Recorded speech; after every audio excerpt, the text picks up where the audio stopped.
Rong Ci had once doted on Feng Tinglin's child for Feng Tingshen's sake, never letting the kid's disrespect bother her, but now that she and Feng Tingshen were getting divorced, she refused to keep bending over backward for him, so she turned Feng Tinglin down directly. Sorry, Sister Tinglin, I'm busy tomorrow. She was going back to her career, and from now on, her time would belong to her own work. Once the divorce was final, she wanted nothing more to do with Feng Tingshen or Feng Tinglin. She wasn't going to waste another second on them. Feng Tinglin couldn't believe Rong Ci had refused her after all. In the past, Rong Ci had swallowed her pride time and again to please the Feng family, all for Feng Tingshen, but she didn't overthink it. Rong Ci had never said no to her before. If she claimed to be busy, she must be busy. Why else would she pass up a chance to stay on her good side?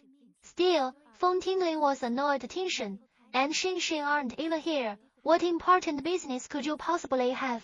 Rong Ci laughed bitterly to herself. For years, she'd abandoned her own identity, centering her entire life on Feng Tingshen and their daughter. Hearing Feng Tinglin say that now, she couldn't even blame her, but that would all change. She was about to speak when several people walked over. Miss Feng, they'd clearly come for Feng Tinglin. They glanced at Rong Ci and asked, Miss Feng, who is this?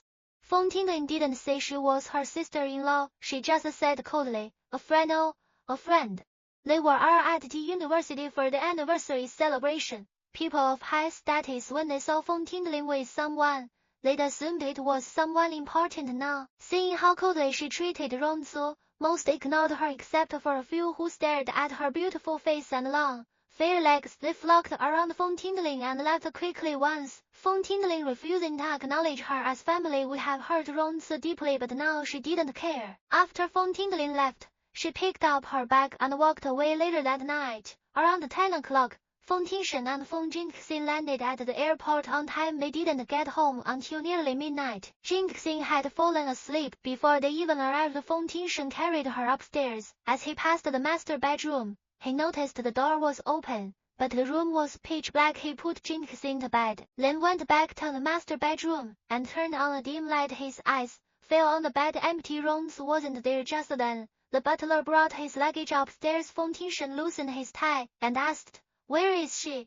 Madam left on a business trip, sir. He'd been out half a month earlier. When she packed her things and left, the servants said she'd taken a suitcase and gone away for work. It was strange. Rong Ci rarely traveled for work, and when she did, she was only gone 2 or 3 days. This time, she'd been gone for half a month. Feng Tingshen just hummed in acknowledgement and didn't ask anything else.